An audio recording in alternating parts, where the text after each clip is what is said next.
Hello! We have some great news for independent video game creators and smaller studios. We have a new tiered budget agreement that gives access to the same seasoned, experienced professional SAG-AFTRA talent as the bigger budget game studios. I'm Sarah Elmaleh. Hello. I'm an actor, voice director, and chair of SAG-AFTRA's Interactive Media Agreement Negotiating Committee.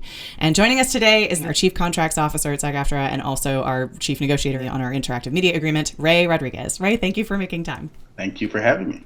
So you and I spend most of our time negotiating the interactive media agreement. We had an original low budget agreement that came out, and this is now kind of a revamped version of that. So do you have anything to add to kind of what you see as the significance or the opportunity of this particular edition? Yeah, I mean, this is a contract that is going to allow producers with smaller budgets to access SAG-AFTRA talent.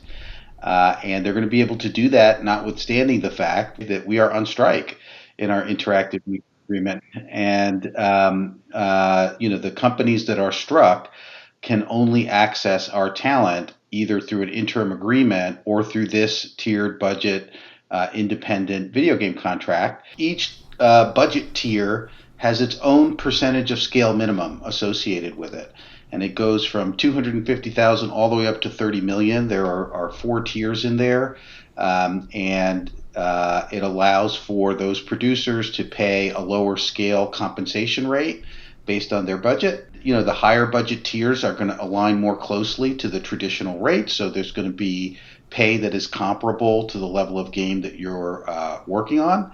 And if you do have a budget that's under $250,000, you should approach us. We're not saying no to anyone. From our members' perspective, conceptually, this should feel familiar to anyone who's worked, for example, on low-budget theatrical films. And we have replicated that, with robust AI protections and other protections that our members have been fighting for, and an expanded budget level. Like this set of budget tiers covers a much higher budget and much more territory than the original low-budget agreement did in this space. A lot of our performers, I would say, are pretty concerned about AI. Can you go a little bit more into the protections in the agreement that address that issue? In this agreement, the protections includes the right to informed consent. So you have to be told if you are going to be digitally replicated, whether a voice replica is made of you or a visual replica or both. There's also terms in there that relate to synthetic performances so that we can monitor what video game companies are doing, because we really do not want to see that displace our members' work. And obviously you have to be compensated as well. So the work that your digital replica does, in quotes, you need to be paid for. Beyond AI protections, there are also essential protections for performers in this agreement. The agreement contains the types of protections that you would expect to find in a union agreement. So that means limitations on working hours, mandatory breaks, safety measures are in place. You have to get scripts provided and project details sent to you in advance. And there are health and safety standards in the agreement for motion capture and other physically demanding work. Vocal stress has been a real issue in this agreement for our voice performers, just like physical stress has been a real issue for our motion capture and stunt performers that work in the volume. That is very demanding work. It's unusually demanding, in many ways more demanding than working on a normal film or television set. You're in the spotlight the entire session, and so what that means to kind of sustain that level of stamina for your voice or repetition for your body doing stunts, many times in a row. Our awareness of that is what drove our approach to solving for the safety concerns in both of those instances. So we do have, as I mentioned before, a provision for sharing in the success of these projects, a secondary payment structure.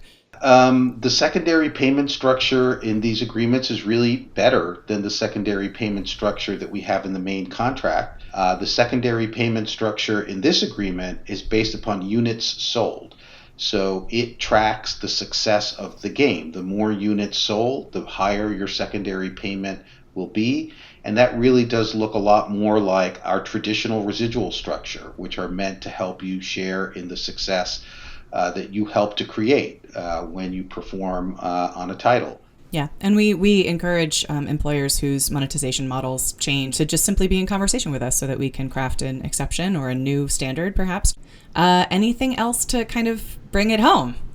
I would just really emphasize the fact that this is an opportunity for both producers and members to do work in this space that both sides really feel very passionately about. I mean, a lot of these independent video game projects are passion projects.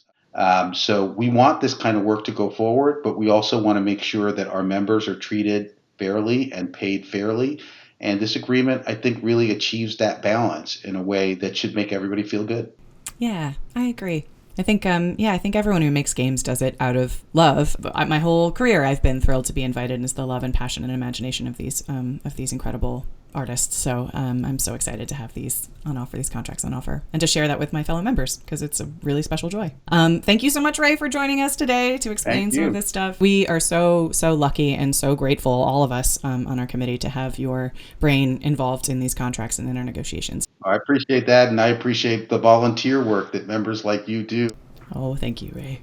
To folks watching, if you have questions about the tiered budget interactive media agreement, please visit sagaftra.org/interactive. And I encourage everybody to subscribe to the SAG-AFTRA YouTube channel, where you can find more educational videos on SAG-AFTRA agreements and contracts. Our mission is to empower members with information. Thank you so much for watching. Thank you so much for watching, and see you next time.